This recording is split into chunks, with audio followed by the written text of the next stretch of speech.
Hi friends, welcome back to Lathi's kitchen. ఈరోజు మన కిచెన్లో రెస్టారెంట్ స్టైల్లో ఎగ్ బిర్యానీ పర్ఫెక్ట్గా ఎలా రావాలో చూద్దాం. దీనికోసం నేనైతే ముందుగా ఇక్కడ 6 ఎగ్స్ అయితే తీసేసుకున్నాను, బాయిల్ చేస్తానండి. ఫస్ట్గా ఇవి బాయిల్ చేసి పక్కన పెట్టేసుకోవాలి.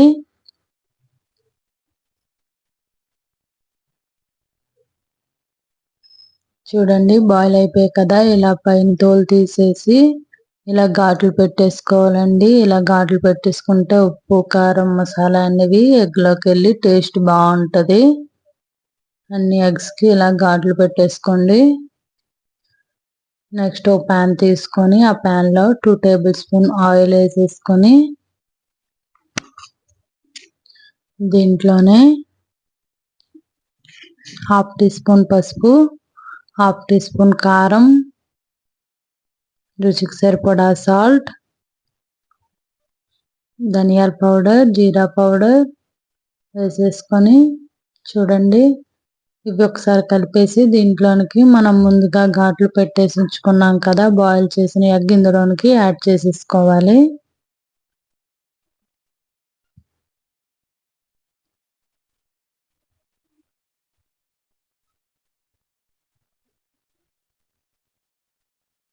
ఇలా యాడ్ చేసేసుకొని వేపుకోవడం వల్ల గుడ్లకి ఉప్పు, కారం, ఎగ్ బాగా పట్టి మంచిగా వేగి మనకి టేస్ట్ అనేది బాగా వస్తుంది అన్నమాట.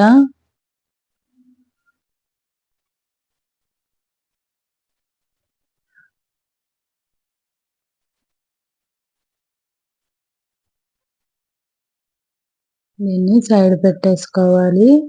వేరే బౌల్ తీసేసుకొని ఇక్కడ నేను 1 కప్పు రైస్ వేసేసుకుంటున్నాను.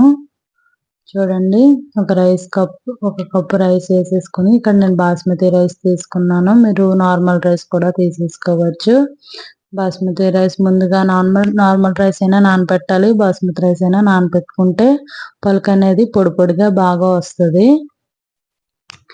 నెక్స్ట్ వేరే ప్యాన్ తీసేసుకొని మనం కుక్కర్ కావాలంటే కుక్కర్లో అయినా చేసేసుకోవచ్చు. నేను ఇక్కడ ప్యాన్లో చేసేసుకుంటున్నాను. మీ ఇష్టం అండి, వెడల్పు దాంట్లో దేంట్లో అయినా చేసేసుకోవచ్చు.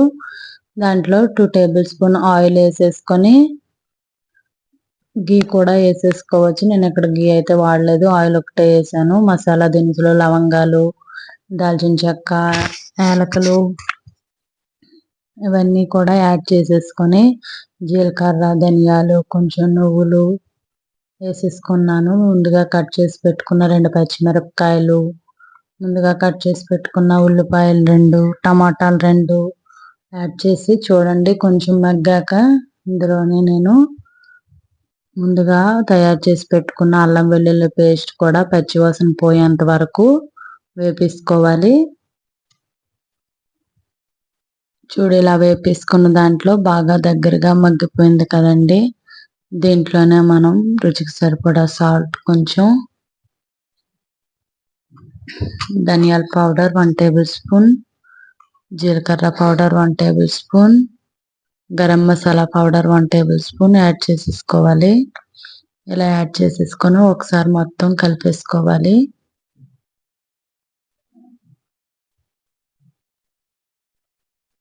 ఇలా బాగా మగ్గిపోయిన దాంట్లో నేను ఇక్కడ 1 కప్పు పెరుగు అయితే తీసుకున్నాను. చూడండి, ఇలా పెరిగేసేసుకుంటే మనకి ఎగ్ బిర్యానీలోకైనా నార్మల్ బిర్యానీలోకైనా పెరిగేసుకుంటే టేస్ట్ బాగుంటుంది కదండి. దేంట్లోనైనా సరే ఇలా పెరిగేసుకొని ఎగ్ బిర్యానీకి అయితే ఇంకా మస్తుగా ఉంటుందండి.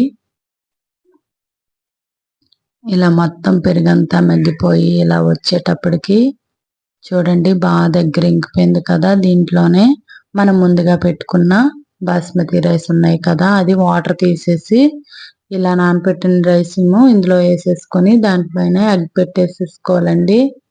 ఇది కూడా పెరుగు గట్రా వేసాం కదా, ఎగ్ కూడా బాగా మగ్గి మంచిగా టేస్ట్ వస్తుంది రైస్తో పాటు. మీరు లాస్ట్లో వేసేసుకోవాలన్నా వేసేసుకోవచ్చు. నేనైతే ఫస్ట్లోనే వేసేసుకున్నాను. దీంట్ మీద కొంచెం కొత్తిమీర జల్లేసుకొని మనం కప్పు బియ్యం అయితే తీసుకున్నాను కదండి, 1 కప్పు బియ్యంకి 1.5 కప్పు వాటర్ అయితే యాడ్ చేసేసుకుంటున్నాను. అదే నార్మల్ రైస్కి అయితే కప్పు బియ్యంకి 2 కప్పులు వాటర్ యాడ్ చేసేసుకోవాలి.